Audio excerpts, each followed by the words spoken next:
شروع اللہ کا نام لے کر جو بڑا مہربان نہایت رحم والا ہے۔ مومنو، کسی بات کے جواب میں اللہ اور اس کے رسول سے پہلے نہ بول اٹھا کرو اور اللہ سے ڈرتے رہو، بے شک اللہ سنتا ہے، جانتا ہے۔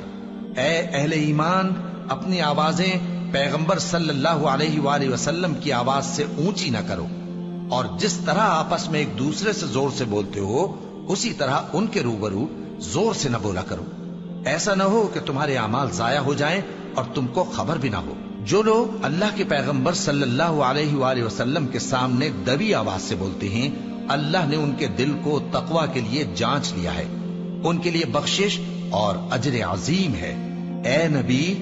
صلی اللہ علیہ وآلہ وسلم، جو لوگ تم کو حجروں کے باہر سے آواز دیتے ہیں ان میں اکثر بے عقل ہیں، اور اگر وہ صبر کیے رہتے یہاں تک کہ تم خود نکل کر ان کے پاس آتے تو یہ ان کے لیے بہتر ہوتا،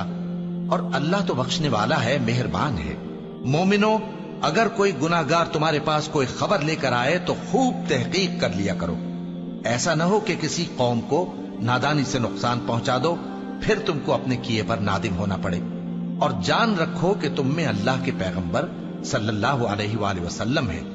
اگر بہت سی باتوں میں وہ تمہارا کہا مان لیا کریں تو تم مشکل میں پڑ جاؤ،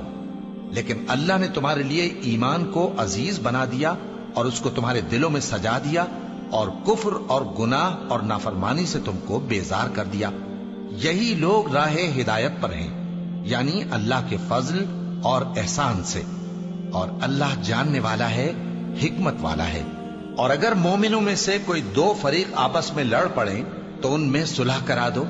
پھر اگر ایک فریق دوسرے پر زیادتی کرے تو زیادتی کرنے والے سے لڑو، یہاں تک کہ وہ اللہ کے حکم کی طرف رجوع لائے۔ پس جب وہ رجوع لائے تو دونوں فریق میں عدل کے ساتھ صلح کرا دو، اور انصاف سے کام لو کہ اللہ انصاف کرنے والوں کو پسند فرماتا ہے۔ مومن تو آپس میں بھائی بھائی ہیں، تو اپنے دو بھائیوں میں صلح کرا دیا کرو، اور اللہ سے ڈرتے رہو تاکہ تم پر رحمت کی جائے۔ مومنو، مرد مردوں سے تمسخر نہ کریں، ممکن ہے کہ وہ لوگ جن کا مذاق اڑایا جا رہا ہے ان سے بہتر ہوں، اور نہ عورتیں عورتوں سے تمسخر کریں، ممکن ہے کہ وہ جن کا مذاق اڑا رہی ہیں ان سے اچھی ہوں۔ اور اپنوں کو آپس میں عیب نہ لگاؤ، اور نہ ایک دوسرے کا برا نام رکھو، ایمان لانے کے بعد برا نام رکھنا گناہ ہے، اور جو لوگ توبہ نہ کریں وہ ظالم ہیں۔ اے اہل ایمان، بہت گمان کرنے سے پرہیز کرو کہ بعض گمان گناہ ہیں، اور ایک دوسرے کے حال کا تجسس نہ کیا کرو، اور نہ تم میں سے کوئی کسی کی غیبت کرے۔ کیا تم میں سے کوئی اس بات کو پسند کرے گا کہ اپنے مرے ہوئے بھائی کا گوشت کھائے؟ اس سے تو تم ضرور نفرت کرو گے، تو غیبت نہ کرو، اور اللہ کا ڈر رکھو، بے شک اللہ توبہ قبول کرنے والا ہے، مہربان ہے۔ لوگو،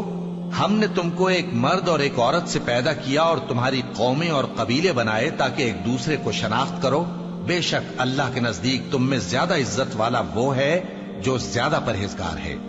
بے شک اللہ سب کچھ جاننے والا ہے، سب سے خبردار ہے۔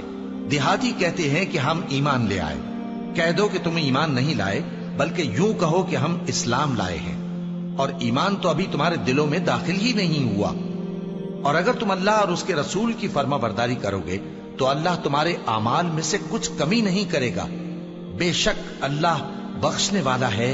مہربان ہے۔ مومن تو وہ ہیں جو اللہ اور اس کے رسول صلی اللہ علیہ وآلہ وسلم پر ایمان لائے پھر شک میں نہ پڑے، اور انہوں نے اللہ کی راہ میں اپنے مالوں اور اپنی جانوں سے جہاد کیا، یہی لوگ ایمان کے سچے ہیں۔ ان سے کہو، کیا تم اللہ کو اپنی دینداری جتاتے ہو؟ اور اللہ تو آسمانوں اور زمین کی سب چیزوں سے واقف ہے، اور اللہ ہر چیز کو خوب جانتا ہے۔ یہ لوگ تم پر احسان رکھتے ہیں کہ مسلمان ہو گئے ہیں، کہہ دو کہ اپنے مسلمان ہونے کا مجھ پر احسان نہ رکھو، بلکہ اللہ تم پر احسان رکھتا ہے کہ اس نے تمہیں ایمان کا رستہ دکھایا، بشرطے کہ تم سچے مسلمان ہو۔ بے شک اللہ آسمانوں اور زمین کی پوشیدہ باتوں کو جانتا ہے، اور جو